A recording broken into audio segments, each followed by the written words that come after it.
Welcome to Life in Abundance with the Gentrys. We got a great episode for you. Before we start, if you're on your phone, if you're not driving, or if you're driving, Bree texts and drive all the time. Oh my gosh. But hit subscribe to it and like it and leave a 5-star review. And if you're on YouTube, subscribe also and comment on below. That'd really help us and we'd appreciate it. This is our second podcast of sobriety. This is like confession for us. If you're watching, that is a wine glass, and Bree is drinking Perrier with a splash of pink lemonade. It makes her feel like she's accomplishing something. She actually went today to the store and bought non-alcoholic wine, which I think is kind of pathetic, but she likes that and bought me a non-alcoholic Paloma, which just means it's grapefruit and soda water with no tequila. So I could have just made that with stuff I had here, but we're going to try it out. And yeah, we went out for the first time to dinner, being not drinking alcohol. And so I ordered a Arnold Palmer, which is iced tea and lemonade. And I was that guy that they came back and they said they're brewing tea for me. So I was the only guy in the restaurant drinking tea. So I probably pissed them off when I did that. But how do you feel, babe, not drinking? I mean, I honestly, it's not that different for me. I don't know. Yeah. We didn't drink excessively or excessive amounts anyways before this, but we did have a glass of wine every night, and it's just part of your routine. You realize, gosh, I missed like my habit, and then you realize, okay, that actually is maybe a bad habit. So anyways, having this Perrier in a wine glass, it just kind of feels like a glass of wine, and why not?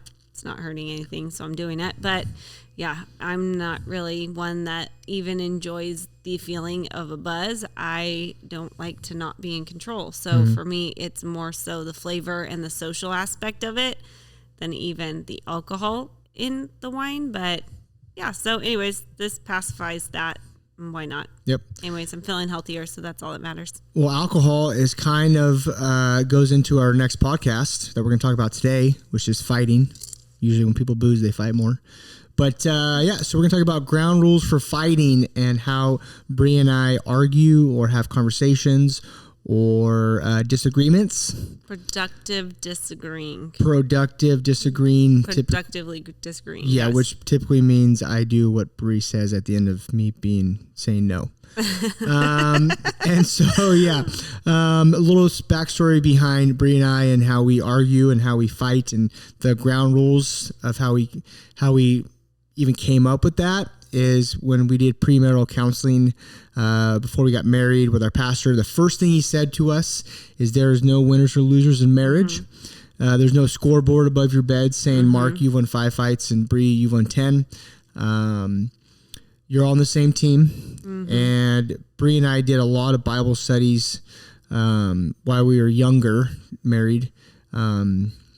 And like the five love languages and all those things. And so it kind of teaches you how to fight and what to look for in your spouse, and even your kids and friends, all those things. Cause you know, if you're missing someone's, love language, yeah, then, you know, you sometimes get in fights because of it, or you're not meeting the expectations. Exactly. I feel like, of the other. And so, babe, what are some good ground rules, or what were some things that we've done that over the time that probably was not the best way to handle arguments?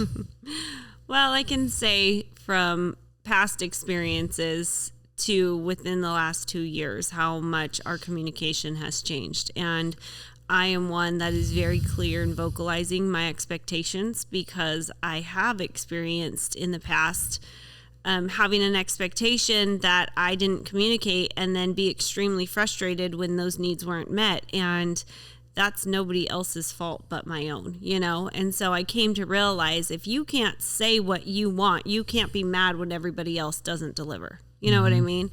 And so I feel like it came down to the point where I had to be very clear in what I needed or wanted from you.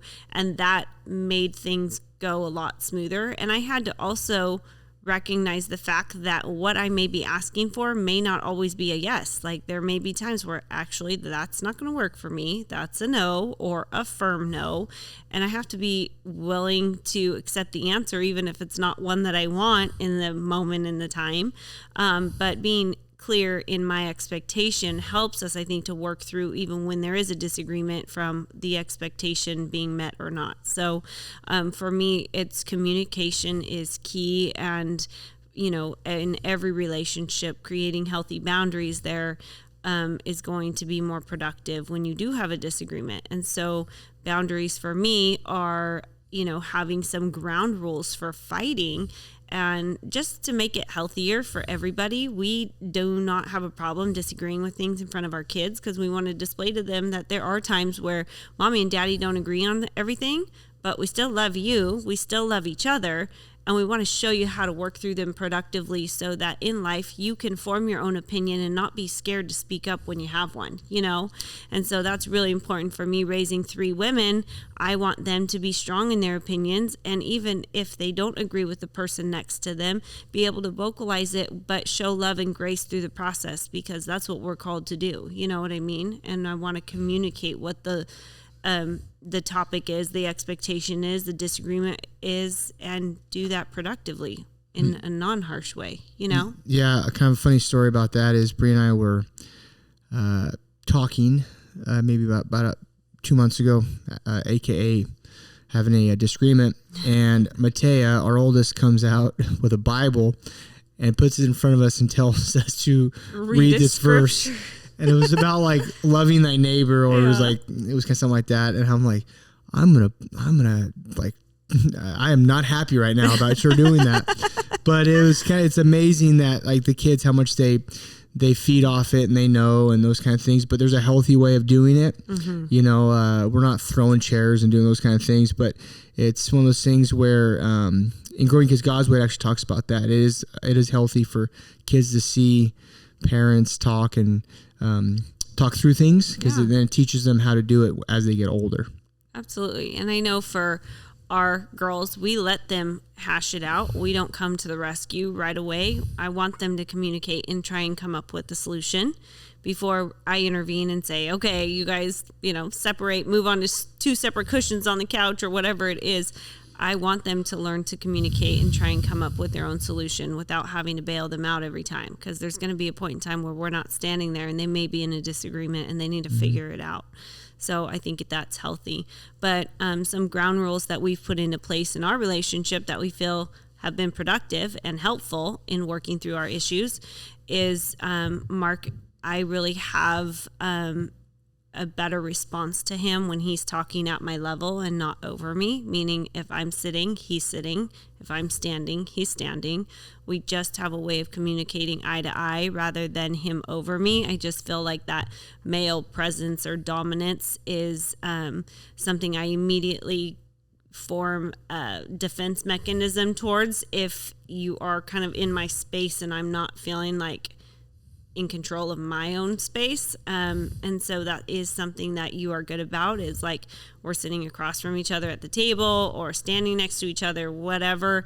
It's just like at my level and not talking over me, but to me. And I then respectfully do the same thing too. And I know that that's important to me, because somebody in my space, invading my space or having a disagreement with me in my space, I want to still be in control of me. And it seems like it's almost like overpowering if you are standing over me.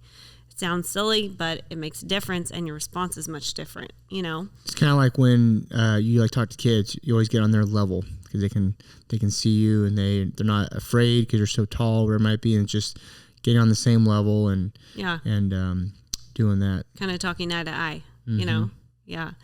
Another thing that our pastor, referred us to is when we're in a really heated conversation, like we're not sure we're going to recover from. If one or the other puts their hand out to pray, you reach over and you grab their hand to pray.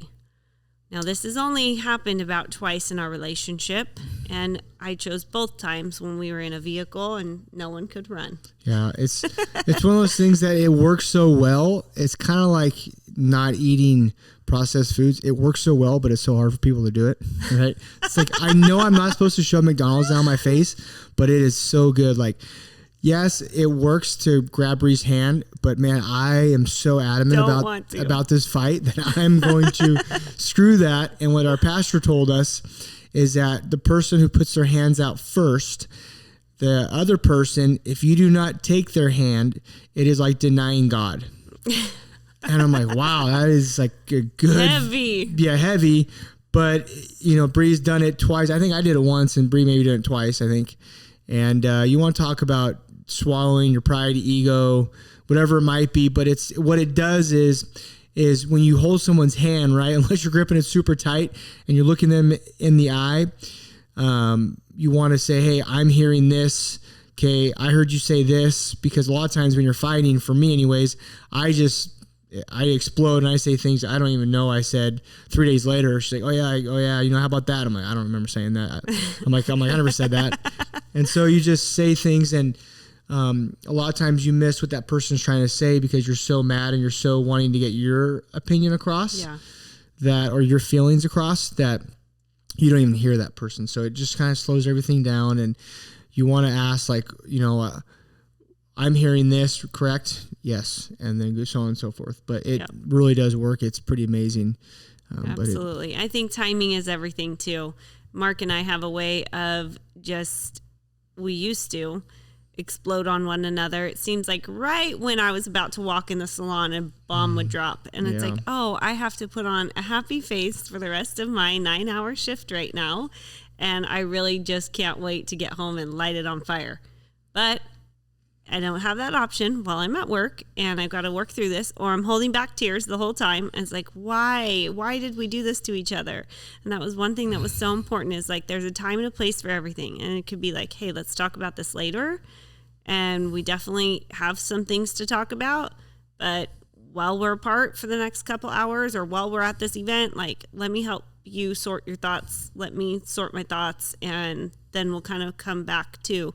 And it seems like when you take a minute and create some space, coming back to it, it's like, oh, okay, well, I kind of resolved my own issue while I was apart, or I came up with some strategies that I didn't consider before this. And I know before, like years ago, I knew that leaving in the middle of a fight would trigger Mark even more. So like, to get back at him, I was like such a runner. I'm like, I'm out of here. You have to chase me now. Come find me in your car. I don't care. And after a while, he was just like, fine, you want to leave? Great. Let me know when you're on your way home. Like, it really wasn't, it was so frustrating, because I'm like, no, that's not what I want. But at the same time, as like the most humbling thing, when you leave and have to be the one to call time in again, it's a whole lot harder to call time out, What does that mean? Like, call time out and call time in? So like, if I need a minute, if I tell Mark, okay, this is not going anywhere good, I need to step away for a bit, I will be back in 20 minutes. Or, hey, give me a second, I'm going to just, take some space, go on a walk, whatever it is, but I'll be right back. And so if I am leaving, I have to be the one to come back and call time in when I need a timeout. So ultimately, we feel like having some ground rules for fighting make it for a more productive, disagreement and solution. And sometimes the solution is, we're just not going to agree on this, and that's okay. I'm going to let you have your feelings about it, but then also respect mine. And that's one thing that you have to make a conscious effort to do, because sometimes I'm still irritated that Mark doesn't see it my way. It's like, well, wait, he's letting me not see it his way, and I need to equally respect his opinion about it too. And I feel like that has been helpful for us, especially in owning a business together, because I focus on the people of my business, and Mark focuses on the facts of the business, which are usually numbers. So I feel like 99% of the time our fights stem from fighting over money and spending, because I do that well. And Mark's like, no. Fighting or spending? All of it.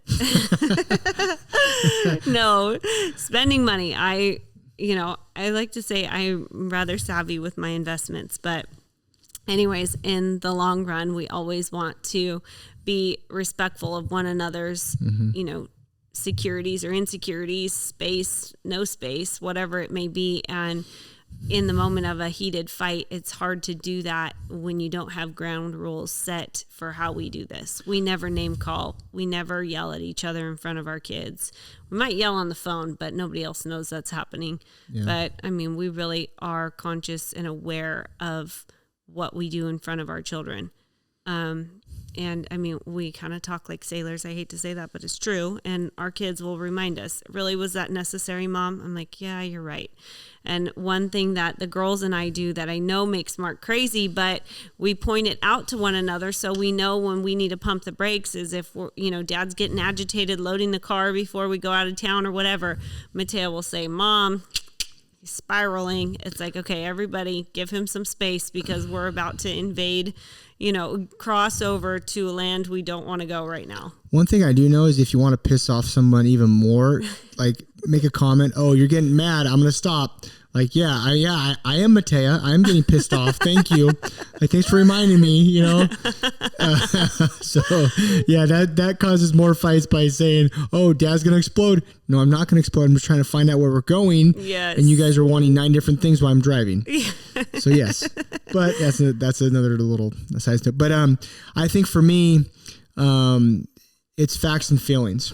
And for guys, I feel like we want to do things like, if it's to do the laundry or, empty the dishwasher. And it's like, we feel like we should get, like props for that. And if you come home and you don't notice, then you kind of irritated, right? Like, well, I'm doing all this and you don't notice. And it's one of those things where what I've learned is you need to do all those things, not for Bree to say thank you, but do them just to do them. And I think that's the big thing. One of my goals is to write Bree a Post-it note every morning and put it by the coffee pot. And so I did that for like 2 or 3 weeks. And Bree didn't say one thing to me for 2 or 3 weeks. And that's about the Post-it. But yeah, about the Post-it. And when I heard I was supposed to do it from the class I take, they said, you cannot expect a response from your spouse or anybody that you send a text to. So I was like, all right. So I did it for 3 or something. This kind of pissed me off. So I started like making comments, like smart ass comments, because I was kind of like mad, right? I was like almost trying to pick a fight because Bree didn't make a comment on her Post-it. So I wrote a really good one. I think I probably chat GBT it or something. But and she finally, like that night, she's like, hey, I've been like trying not to give you a compliment for 3 weeks, but I really appreciate that note. But I was so upset with my feelings that I didn't even hear her say, like, thank you. But why did I not compliment you? Because you don't give compliments. No, that's true. But that wasn't why I didn't compliment you. I said I didn't want to acknowledge it because I was afraid you were going to stop. Because it's one of like my favorite parts of my day is to see what my note says. So guys, if you're doing something, just remember she's not going to acknowledge it because she doesn't want you to stop it. So just if you're going to do that. But no, I think for me it's separating facts versus feelings. Is that I'm very much a feel guy, and I would explode and I would use my feelings. Mm-hmm. And since I've been able to more quickly separate facts and feelings, our arguments have gone, like, I won't say to zero because that's not real, but have gone down quite a bit. I'd probably say 95% have gone down. Really? Because I would just keep picking at the scab, just keep opening it back up, and because of my feelings.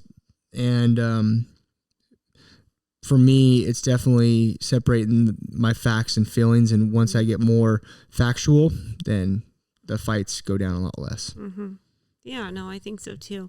And I think too, just recognizing I have so much love and respect for you that I know when you are tense or stressed or whatever, most of the time it's not my fault, but I am your person.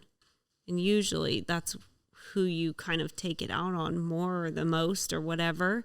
And I know that then it's like, okay, so this doesn't go south. Let me just take a minute. I'm going to take the girls on a walk or just give you some space, a timeout time.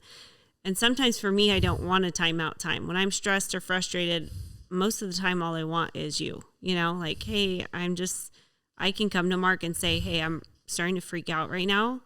Like, I need a minute. And that doesn't always mean like go away, but like hold me close because I can't do it on my own right now. And most of the time Mark knows that, and he'll say, okay, what do you need from me? What can I do to relieve some stress? And that is like just him asking to care, even if there's nothing. It's just like, just be here with me and feel what I'm feeling, gives me relief. And I have to be willing to admit that, though. And, you know, we're not meant to do it alone. We're not meant to do it all. And in marriage, it's equal partnership, you know, not a 50-50 for me. And I'm all in, and so is he. And there was a time where we lived our life in our marriage not all in, and it was hard. And so to process all the feelings and emotions, I don't mind the hard days, because the good days are really, really good, you know, and they're not always meant to be good. So even going through that, loving your person through it, I know that's one thing that you do really well for me. So thank you. How about that compliment? Did you guys hear that? And it was on film. That's wonderful. Wow, I'm gonna put that on my Instagram, on the gram. I don't give compliments out that often. You are right. Compliments don't get you paid. Who said that? My dad. Okay, good. Because he wanted to. I dropped off the kids at their house, and he said, "You haven't mentioned me in your podcast." And I was like, "What are you talking about?" He goes, "You haven't mentioned me one time." So I said, "I will get you a mention." I'm not lying to you. He was kind of butthurt. He was. But then he also said, "And you haven't stuttered once." And I said, "No, let's clarify. He has." Yeah. And Mark got mad at me. Yeah. Then I asked my dad if he's watched the podcast. He's like, "Yeah, it was kind of boring. I turned off after 5 minutes." So our family's real supportive. They're real supportive. And you know, but I separated my facts and feelings, and the facts are that my father-in-law wants a shout out. So Brian, and he was right. Yeah, he was right. So Brian, that was your little in right there. Yeah. And this will be the last time that you'll ever be mentioned on a podcast. Not true. I'm joking. But if anything, we have the best stories about Brian. Yeah, our families, they're characters to say the least. But Brian, this is your shout out. Never again will you be mentioned on Life in Abundance with the Gentrys. Okay, back to fighting, which Brian, we are not fighting. But no, back to fighting, babe. If you had to leave the audience with a couple things, to some ground rules, what would you say? Communicate your expectations. Mm-hmm. Pick and choose your timing wisely, and not just for yourself, but your significant other. No name calling, no D word. Mm-hmm. Yeah, pray together. Try it. In the heated of the most heated fights, pray about it. That's a good one. Would you say if we're having an argument, like let's say at dinner time, and we go to bed together and we're still kind of fighting, would you say pray together? Yeah, and that's something we do anyways. We pray together every night, and or every night that we go to bed together awake. Sometimes I'll fall asleep with the kids, but when Mark and I do go to bed together, we pray together every night. And I think that we've made a conscious effort to not go to bed mad at one another, and even if it's like, hey, let's talk more about this tomorrow. I love you. It's, a hard topic, but we're going to work it out or whatever. Just hope that, or just offering the other person hope, like, hey, it's heavy on me too. I don't want you to think I'm ignoring you, but I don't want to talk about it anymore because we're not seeing eye to eye. We're not getting anywhere, And so just kind of show some grace through the process and revisit it the next day after everybody's kind of slept on it and kind of sorts their thoughts. So, those are kind of top for me. Yeah, I would say separate facts versus feelings. I like the pray together before bed. That kind of just sets the tone. Yeah, sets the tone and gets all the emotions out and all that kind of stuff. Because when it really comes down to the end of the day, we're on the same page. We're going in the same path, hopefully. No, we may not be on the same page, but we're on the same team. Yes. And so at the end of the day, yeah. So thank you for tuning in. Remember, leave a 5-star comment, review, and subscribe to any podcast and YouTube. And until next time, when Bree will have probably her non-alcoholic wine in a wine glass. I actually told her, I said, are we going to bring bottles of wine and pay $25 corkage fee for non-alcoholic wine? Maybe. We might. She actually asked at a restaurant, do you have any non-alcoholic wine? I'm like, Bronna, no, I don't think that's a thing. Yeah, they said it's a solid no. But then you said, like think about how different our like tap is going to be at a restaurant. And then my thought is like, we're going to save so much money. And then Mark comes back with maybe we could just tip better. And I like that option. Yeah. So, if you do get sober, tip better, I guess is the main thing of this podcast. Until next time, Life with the Gentrys, or Life in Abundance with the Gentrys. Have a great day.